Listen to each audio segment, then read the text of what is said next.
மிருகங்கள் வாழும் இடம் படத்தின் பத்திரிகையாளர் சந்திப்பிற்கு வருகை தந்துள்ள அனைத்து பத்திரிகை ஊடக நண்பர்களையும் வருக வருக என வரவேற்கிறோம். இப்போ ட்ரெய்லர் அண்ட் சாங்ஸ். சிறு முதலீட்டு பட தயாரிப்பாளர் சங்க தலைவர் திரு R.K. அன்பு செல்வன் அவர்களை மேடைக்கு அழைக்கிறேன்.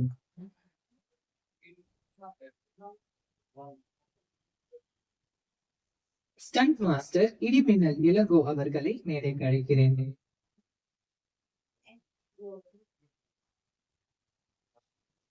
படத்தின் தயாரிப்பாளர் திரு ஃபைன்ஜான் அவர்களை பேசும்படி கேட்டுக்கொள்கிறேன். இங்கு மிருகங்கள் வாழும் இடம் இந்த படம் 2022 டிசம்பர் மாசம் ஆடியோ லான்ச் வச்சிருந்தோம். அதுக்கப்புறம் ஷூட்டிங் முடிச்சுட்டு இப்பதான் படம் தயாரிக்கிறதுக்கு ரெடியா இருக்கு.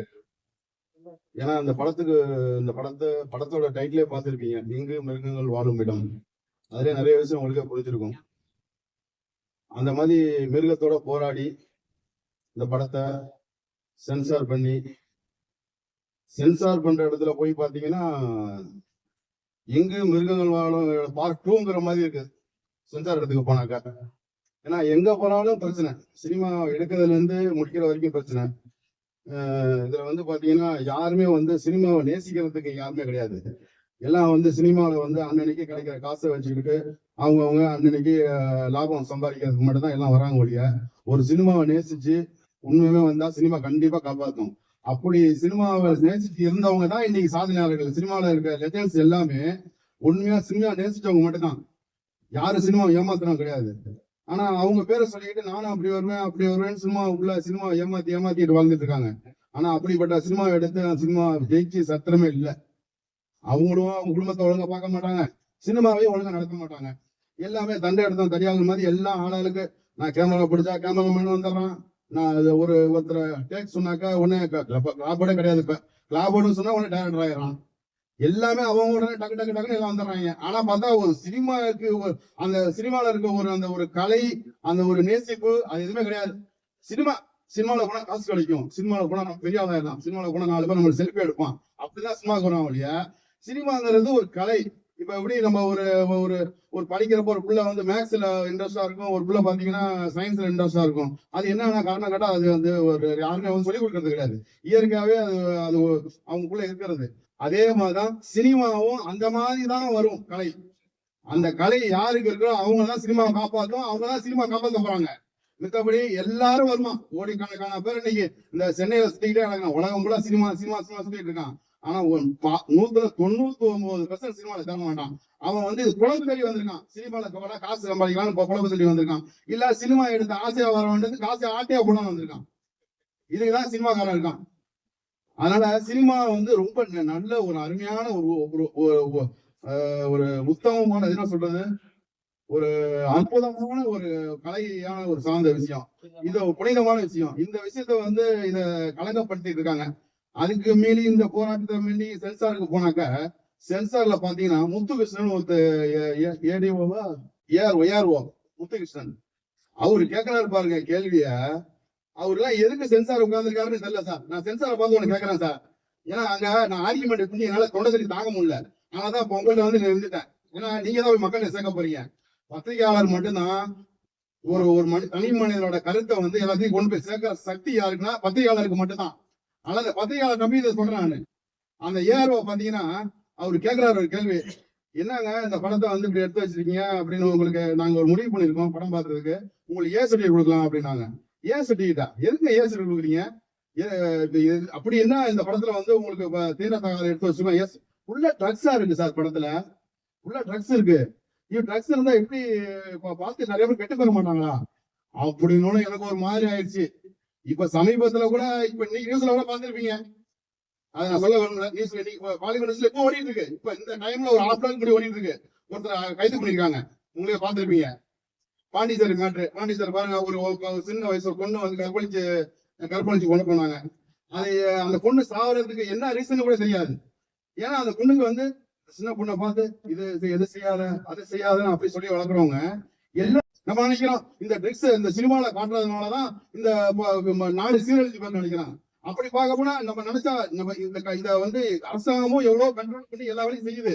ஆனா ஒரு தனி மனிதன், ஒரு மனிதனுக்கு ஒழுக்கம் இல்லாதனால இந்த ட்ரக்ஸ் அதிகமா போயிட்டு இருக்கு. அந்த ட்ரக்ஸ்னாலதான் இந்த விபச்சாரம், அந்த ட்ரக்ஸ் போய் மூளையை மறுக்க வைக்கிறதுனாலதான் இந்த விபச்சாரங்கள் நடக்குது. ஒரு பிள்ளைய வளர்த்து அவங்க ஆளாக்கி அவங்க பெத்தவங்க எவ்வளவு கஷ்டப்பட்டு அந்த பிள்ளைய ஆளாக்கி அவங்க கல்யாணம் பண்ணி கொடுக்குற வரைக்கும் அவ்வளவு போராட்டம் இருக்குது. ஆனா அதையும் மீறி இந்த ட்ரக்ஸ் நல்ல எல்லாரும் எங்க வீட்டுல வளர்க்குற மாதிரி தான் இன்னொரு வீட்லயும் அந்த பொண்ணையும் பையனை வளர்ப்பாங்க. அவங்க வீட்டுல அந்த பையன் நல்ல பையன் தான் வளர்ப்பாங்க. அந்த ஒரு கேடு கட்ட அந்த ட்ரக்ஸ் தான் அவனை காலி பண்ணுது மூளைய. அந்த காலி பண்ணி என்ன பண்ணுது, அவனை எல்லா வேலையும் செய்ய வைக்குது. செய்ய வச்சு என்ன பண்ணுது, தப்பு பண்ண வச்சிருது. அதனால யாரும் பாதிக்கப்படுறான், அந்த பையன் அதோட கேள்விப்படுறான், இல்ல சாவறான், அந்த சனியா இருக்குது இல்லாம போகுது. ஆனா ஒரு பெத்த பொண்ணு செத்து போச்சுன்னா அந்த பெண்ணு ஒண்ணு பாண்டிச்சேரி அந்த பொண்ணு பெத்த குடும்பத்துக்கு நீங்க எத்தனை லட்சம் வேணாலும் கொடுங்க, அரசாங்கம் கொடுக்கணுங்க. ஆனா அந்த குடும்பத்துக்கு யாராவது ஒரு ஆறுதல் சொல்ல முடியுமா?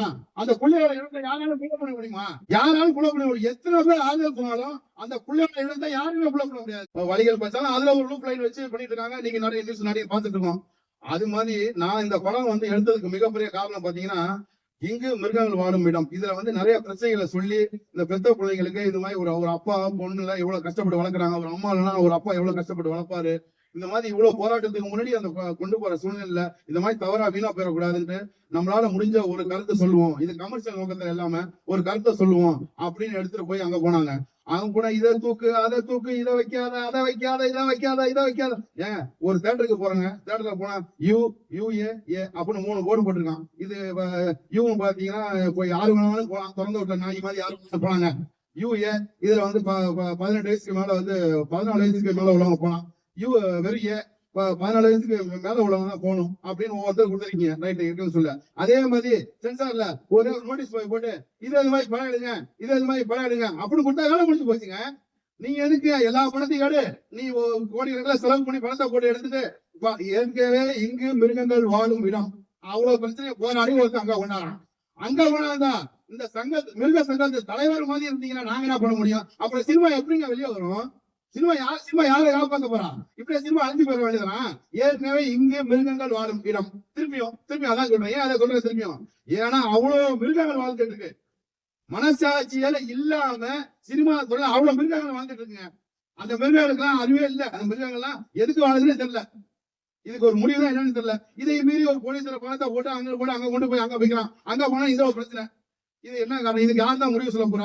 ஏன் சொல்லி கொடுத்துருக்காங்க? மானியம் கிடையாது. ரைட்டு, மானியம் கிடையாதுங்க. அந்த கதையே சொல்ல விடாத. இந்த கதையில முக்கியமான கருத்து அதை கூட ஏங்க சொல்ல விட மாட்டேங்க? அப்புறம் எப்படி எதுக்கு இந்த படம் இருக்கிறது? இதை சொல்லாத, அது இல்ல சொன்னா கெட்டு போயிருமா? அப்படி கெட்டு போயிருனா எவ்வளவு பிரச்சனை. ஏன் உங்களால சட்டம் உங்க கையில இருக்குல்ல, எல்லாத்தையும் கண்ட்ரோல் பண்ண வேண்டியதுதானே? ஏன் கண்ட்ரோல் பண்ண மாட்டேங்க? உங்க கையில இருக்குங்க எல்லாமே. அதை வச்சு நான் விட்டுட்டு இது பண்ணுது அதை பண்ணுது இதை பண்ணுது எல்லாத்தையும் எடுத்து போட்டா அப்புறம் படம் எப்படி இருப்பான்? அதனால மக்கள் எல்லாத்தையும் சொல்லிட்டேன். இந்த படம் ரொம்ப அவர் சொன்ன மாதிரி இந்த படத்துல ட்ரக்ஸ் இருக்கதான் செய்யுது. அந்த ட்ரக்ஸ்னால வர பிரச்சனைகளை அழகா விழிப்புணர்வு பண்ணி காட்டியிருக்கோம். இந்த படத்துல ஒரு குடும்பத்துல ஒரு அம்மா இல்லாம ஒரு அப்பா ஒரு பொண்ணை வளர்த்து அந்த பொண்ணை 4 பேர் சேர்ந்து கற்பழிச்சு அந்த கஞ்சானால எல்லாம் சீரழிச்சு அந்த பசங்களோட வேலையை தான் இது மேல சீரழிச்சு போறப்ப அந்த பொண்ணை அவங்க அப்பா எப்படி காப்பாத்தி அது செத்து போனதுக்கு அந்த பொண்ணை வளர்த்து அது கடைசியில் அந்த பொண்ணு செத்து போனதுக்கு அப்புறம் அவரோட மனநிலைமை எப்படி இருக்குதுதாங்க அந்த படம். இதாங்க அந்த படத்தோட கிளைமேக்ஸ். அந்த கிளைமேக்ஸ் போய் பாருங்க. அதுக்கப்புறம் நீங்க சொல்றீங்களா இந்த படத்துக்கு ஏன் கொடுத்தது சரின்னு சொல்லுங்க, என்ன வேணாலும் பாத்துக்கலாங்க. ஏன்னா அப்பதான் இந்த முத்து கிருஷ்ணருக்கு அவருக்கு தெரியுங்க. இந்த படத்தை அப்பயே கேட்கலாம், உங்களுக்கு மனசாட்சி சொல்லி சொல்லுங்க சார், இந்த படத்தை ஏன் கொடுக்குறீங்களே மனசாட்சி சொல்லுங்க. உங்க வீட்டுல இது மாதிரி ஒரு சம்பவம் நடந்துருந்துச்சுன்னா நீங்க இப்படி நினைச்சுப்பீங்க சொல்லுவீங்களான்னு கேட்டா அவருக்கு பதில் சொல்லணும்ல சார் எங்களுக்கு சில சட்ட திட்டங்கள் இருக்குங்க. சட்ட திட்டம் எதுக்குங்க? சட்ட திட்டம் இருக்கு. சட்ட திட்டம் சரியான முறையில பயன்படுத்துறதுக்காக சட்ட திட்டம் இருக்கு. அவங்களுக்கு ஏத்த மாதிரி பயன்படுத்துறதுக்கு சட்ட திட்டம் கிடையாது. இதுக்கு உங்கள்கிட்ட ஒப்படைச்சிட்டேன். நீங்க தான் இதுக்கு சரியான தீர்வு சொல்லணும். நன்றி, வணக்கம். திரு R.K. அன்புச்செல்வன் அவர்களை பேசும்படி கேட்டுக்கொள்கிறேன். இங்க வந்திருக்கிற அனைத்து மீடியா நண்பர்களுக்கும் பத்திரிகை வணக்கம். வைஜன் ரொம்ப பயங்கரமா ஆதரமா பேசினாலும் அவருடைய அனுபவத்தை தான் சொன்னார் தவிர அவர் சொன்னது ஒண்ணு கூட பொய் கிடையாது. காரணம்னு கேட்டா இந்த படத்தையே அவர் எப்படி வாழ்ந்திருக்காரு. நீங்க சேதுன்னு ஒரு படம் பாத்தீங்க, விக்ரம் இன்னைக்கு சினிமா நிக்கிறதா காரணமே அந்த சேதுன்னு ஒரு படம் தான். அதே மாதிரிதான் ஒரு கிளைமேக்ஸ்ல பாத்தீங்கன்னா உண்மையிலே நடிச்சிருப்பாரு. இவர் சினிமால நடிக்கணும்னு வந்தவரை இன்னைக்கு ஒரு ப்ரொடியூசராகவும் ஒரு ஹீரோவா வந்திருக்காருன்னா அவருடைய வெறி. இப்ப அதனாலதான் சொல்றேன், சினிமாவில் நிறைய பேர் ஏமாத்துறான். அது உண்மை. ஏமாற இருக்கிற வரைக்கும் ஏமாத்துறதுன்னு அது நான் சொன்னேன் சார்ட்ட. நீங்க ஒண்ணும் கவலைப்படாங்க, தமிழ்நாட்டுல பாதி பேர் மிருகமா தான் வாழ்றான். ஏன்னா அவனுடைய வாழ்க்கை மட்டும் ஓட்டிட்டு இருக்கான். ஆனா நீ கவலை சொல்லிட்டு இப்ப நம்ம இந்த மிருகம் ஒரு பணத்தை பண்ணிருக்கோம். நான் ஒரே ஒரு எக்ஸாம்பிள் சொல்றேன். உங்களுக்கு எல்லாம் தெரியாது, ஆனா நீங்களாம் புதுசு. நான் வந்து 1991 என் ராசாவின் மனசுலன்னு ஒரு படம். அந்த படத்துல நான் ஒர்க் பண்ணேன். அதுக்கப்புறம் அரண்மனை ராஜ்கிரண் நானும் வடிவேலு எல்லாம் ஒன்னாவே இருக்கும்போது அப்ப அரண்மனை சாரி ராசாவின் மனசு படம் வந்து நல்ல ஓகோன்னு ஓடி போச்சு. ஓடி போனதுக்கு அப்புறம் பாத்தீங்கன்னா அந்த படம் வந்து கிட்ட கூட சரி ஆபீஸ்லாம் ரெடி பண்ணலாம். ஏன் அதை சொல்ல வரேன்னா, இவர் எத்தாலும் சினிமா நேசிக்கிறாத அந்த ஒரு கதை சொல்ல வரேன். அப்ப ஆபீஸ்ல பெயிண்ட் அடிக்கணும் அப்படின்னு சொல்லும்போது அப்ப நானே வடிவெல்லாம் செஞ்சு அடிக்கும் போது ராஜீவன் சார் தம்பி சொன்னாரு ஒரு பெயிண்ட் கடை பண்ண. அப்ப பாத்தீங்கன்னா 91 எல்லாம் பாத்தீங்கன்னா அந்த 40 ரோடு இளையராஜா சார் கூட இப்ப ஆபீஸ் போட்டுக்காருல ஒரு அந்த இதுல வந்துதான் பெயிண்ட் கடை இருக்கும். நான் அப்படியே நடந்து வந்துருந்தேன். வந்து பாத்தீங்கன்னா நெல்லை ஆடியோஸ்லாம் இருந்துச்சு. அந்த நெல்லை ஆடியோஸ் பாத்தீங்கன்னா பெயிண்ட் விசாரிக்கு போவேன். அப்ப சன் டிவி கலாநிதி மாறன் உங்களுக்கு எல்லாரும் தெரியும். அன்னைக்கு எப்படி இருந்தாங்கிறத நான் சொல்லுவேன். ஏன்னா இன்னைக்கு கலாநிதி மாறன் வந்து இன்னைக்கு உலகத்துல அவரை விட ஒரு சாதனை கிடையாது. காரணம் என்ன, ஒரு வளர்ச்சி தான் சொல்ல வரேன். யாரும் தப்பா நினைச்சுக்காதீங்க. இன்னைக்கு கலாநிதி மாறன் வந்து இந்த அளவுக்கு இருக்காருன்னா அவரோட உழைப்பு, அவர் சினிமா நேசிச்ச ஒண்ணுதான். நீ உலகம் முழுக்க சன் டிவி தெரிய ஆளே கிடையாது. ஏன்னா அன்னைக்கு பாத்தீங்கன்னா அந்த அதுல வந்து அவர் தான் முரசொலியோடைய எம்டி இன்சார்ஜ். முரசொலியில வந்து அவர் இருக்காரு. அந்த குங்குமம்னு ஒரு பத்திரிக்கை இருக்கு, அதையும் அவர் தான் நிர்வாகம் பண்ணாரு. அப்ப நான் அந்த கடையில பெயிண்ட் வாங்கியிருக்காங்க. முரசொலியோடைய இதுல வந்து பெயிண்ட் வாங்கி அடிக்கிறதுக்காக ரெடி பண்றாங்க. அதுல ஒரு 5000 ரூபாய் பெண்டிங். இது வந்து உண்மை சத்தியம். அது நெல்லை ஆர்வம் கீழே கிடக்கிறாங்க ராஜீவ் சார் ஊரு. அப்ப என்னன்னா நான் அந்த பெயிண்டிங் எல்லாம் வாங்கி எல்லாம் அடிக்கும் போது அந்த பையன் சின்ன பையன் வந்து ஆங்கர் பண்ற அந்த மாதிரி பையன் அவனுக்கு தெரியல. அவன் என்ன சொன்னான், கலாநிதி மாஸ்டர் 5000 ரூபாய் பெயிண்ட் காசு கொடுக்கல, அப்பப்ப ஓடி போயிடாருன்றான். யாருக்கா தெரியுமா? எனக்கு என்னன்னு சொல்றான். நான் அப்ப நாங்க இருக்கும்போது சொல்றேன் என்ன இல்ல சார் அந்த பையன் தெரியல. கலாநிதி மாறன் இருக்கிறது அவரு பிஸியா அப்ப சட்டின்னு ஆரம்பிக்கிறாங்க ஸ்டேஜ் சொல்றாங்க. அப்ப நாங்கெல்லாம் சொல்றோம் ஒரு பெரிய ஆள்றா ஒரு இல்ல சார் 5000 ரூபாய் தரல அப்படின்னா. அப்ப இன்னைக்கு இதே கலாநிதி மாறன் சொல்ல முடியுமா? நீங்க இன்னைக்கு இந்தியாவில் இன்னைக்கு தமிழ்நாட்டில் 234 எம்எல்ஏ இன்னைக்கு நடத்தி 5 செகண்ட்ல வாங்கி முதலமைச்சர் ஆக முடியும். நீ கலாநிதி மாறல ஏன் நான் 544 எம்பிஏ வாங்க முடியும். அப்பேற்பட்ட உழைப்புல வந்ததுதான் நீ கலாநிதி மாறன். ஏன் நான் கண்கூட பார்த்தேன் அந்த பையனை சொன்னான். அப்ப நாங்க இன்னைக்கு நீ உங்ககிட்ட பேசுறேன்னா உழைப்பு ஒண்ணுதான் வேணும். அதே மாதிரிதான் இவர் வந்து மேல வரணும். ஆனா நான் எப்படியா சினிமாவில் ஏதாவது ஒன்று பண்ணு நடிக்க வந்தவர் தான் ஆக்சுவலா அவர் நடிக்க வந்து எல்லாமே ஏமாந்துருக்குது. நிறைய பேர்த்த வந்து நடிக்கிறா வந்து சொல்லி ஏமாந்து போனதுக்கு அப்புறம் தான் சார் நானே சொந்தமா ஒரு படம் எடுக்கணும் அப்படிங்கும்போது இதுக்கு நிறைய பேர் ஏமாத்திட்டாங்க. இதுக்கு நான் நிறைய ஃபைட் பண்ணியிருக்கேன். டைரக்டர் கூட சரியான முறையில் சப்போர்ட் பண்ணல, கேமராமேன் சப்போர்ட் பண்ணல, எல்லா வகையிலும் சப்போர்ட் பண்ணல. இன்னைக்கு படம் வந்து நிக்குது விரைவு வரனா மெயினுக்கான அவரோட ஒன்றியான தனி முயற்சியாலையும் என்னோட சப்போர்ட்ல வந்து உங்களுக்கு பேசுறோம். வந்து என்னோட சார் வந்து என் கூட பிறந்த அண்ணன் மாதிரி என் கூட இருந்து, இது ஒரு சங்க தலைவர்னு மாதிரி இல்ல, என் கூட பிறந்த அண்ணன் மாதிரி இருந்து எவ்வளவு பிரச்சனை வந்துச்சு எல்லா பிரச்சனையும் கூட இருந்து சப்போர்ட் பண்ணி இன்ன வரைக்கும் என்ன வந்து இதை எப்படியாவது நல்லபடியா கொண்டாந்து என்ன முழு மூச்சா என்ன வீட்டுல ஒருத்தர் மாதிரி என்ன இன்ன வரைக்கும் அண்ணன் வந்து போட்டிருக்காரு. என்னோட உயிர் இருக்கிற வரைக்கும் இவருக்கு நான் என்னைக்கும் கடமைப்பட்டவனா இருப்பேன். ஏன் சொல்ல வரேன்னா நான் எல்லாரையும் பார்த்து வந்தேன். ஏன்னா நான் சினிமால வந்து நான் 35 வருஷம் இருக்கேன்னா நான் சித்தாமணி முடியாது எல்லாரையும் பார்த்து வந்தா நீங்க அவங்க நினைக்கிறேன். பொய் சொல்லணும் அவசியம் இல்லை, பொய் சொல்ல மாட்டேன். நீங்க இளையராஜா மியூசிக் ஆபீஸ் பக்கத்துல நெல்லை வச்சு ஏன் சொல்றாங்கன்னா ஒவ்வொருத்தரும் வந்து அந்த உழைப்பு முயற்சி வெட்டி இருந்தா கலாநிதி மாதிரி 100 பேர் வரலாம். அதே மாதிரிதான் இன்னைக்கு பைஜான் வந்து இன்னைக்கு மிருகங்கள் வாழுங்கிற ஒரு படத்தை மிகப்பெரிய படமா எடுத்து இன்னைக்கு நம்ம நேரம் பார்த்தா அவர் நடிப்பு வெறி. அதே மாதிரி ஒவ்வொருத்தரும் அந்த வெறி இருந்தாதான் வெற்றி வர முடியும். இன்னொன்னு என்னன்னா அந்த மிருகங்கள் வாழத்துல வர 26 ரிலீஸ் ஆகுது. இந்த படத்தை நீங்க நல்லா சப்போர்ட் பண்ண காரணம் என்னன்னா இவரை மாரி ஒவ்வொருத்தரும் மேல வந்தாதான் சினிமா நல்லா இருக்கும். உங்களுடைய முயற்சி இன்னும் மேல வருங்கிறது தெரிஞ்சு இந்த படம் மிகப்பெரிய வெற்றி அடையணும். ஏன் சொல்லிட்டு கொடுத்துருக்காங்களே அப்படின்னு சொன்னா அவங்க சில இதெல்லாம் வந்து இதெல்லாம் தூக்கணும் கொள்ளலாம் அப்படின்னு சொன்னா இல்ல படத்துக்கு மெயினே அதுதான். அதை எப்படி பண்ண முடியல, எவ்வளவு போராடினாரு, எவ்வளவு பண்ணாரு, ஆனா முடியல. அவ்வளவு இதா இருந்துச்சு. ஏன்னா இந்த படத்துக்கு வந்து அவ்வளவு கஷ்டப்பட்டு அவ்வளவு இது பண்ணிருக்காங்க. என்னன்னா ஃபைட் வந்து ரொம்ப ரிஸ்கான ஜாப் தான் ஃபைட்டு. ஆனா இவரை பொறுத்த வரைக்கும் ஃபைட் பண்ணும்போது வந்து ரொம்ப கேஷுவலா பண்ணாரு, ரொம்ப ஈஸியா பண்ணாரு. அந்த ஃபைட்டு பாத்தீங்கன்னா ஒரே ஃபைட்டு தான் படத்துல. அந்த ஒரு ஃபைட்டுமே வந்து பேசப்படுற அளவுக்கு நல்லா வந்திருக்கு. எல்லாமே ஒரு வழக்கு தான். அதுக்கடுத்து பாத்தீங்கன்னா லாஸ்ட் கிளைமேக்ஸ், அந்த கிளைமேக்ஸ் என்னன்னா குப்பமேடு எல்லாம் பண்ணி கிண்ணி மாடு கீடு ஒரு மாதிரி கலைஞ்சியா ஒரு மாதிரியா இருக்கு. அந்த இடத்துல போய் நான் நடிக்கிறேன்னு சொல்லிட்டு நடிச்சு அன்னைக்கு ஃபுல்லா அவர் வந்து சாப்பிடவே இல்லை. அன்னைக்கு ஃபுல்லா நாங்களும் வந்து யாருமே சாப்பிடலாம். சாப்பிட்டா அந்த இடம் வந்து ஒரு வாமிட்டு வர மாதிரி இருக்கு.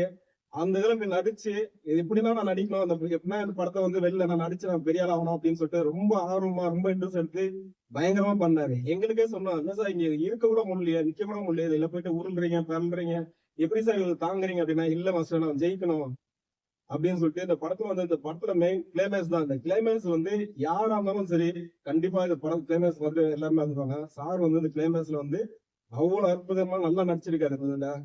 அதுக்கடுத்து பாத்தீங்கன்னா ஒரு மாசம் அது பண்ண வந்து ஒரு மாசமா பாத்தீங்கன்னா உடம்பு சரியாம போயிடுச்சு, எவ்வளவு பிரச்சனை எல்லாம் வந்துச்சு, அதெல்லாம் தாங்கிட்டு இன்னைக்கு அந்த படத்தை அவருக்கு அந்த கிளைமேக்ஸ் பார்த்து எல்லாருமே அவரை பத்தி சொல்லும் போது அவருக்கு ரொம்ப சந்தோஷமாச்சு. கண்டிப்பா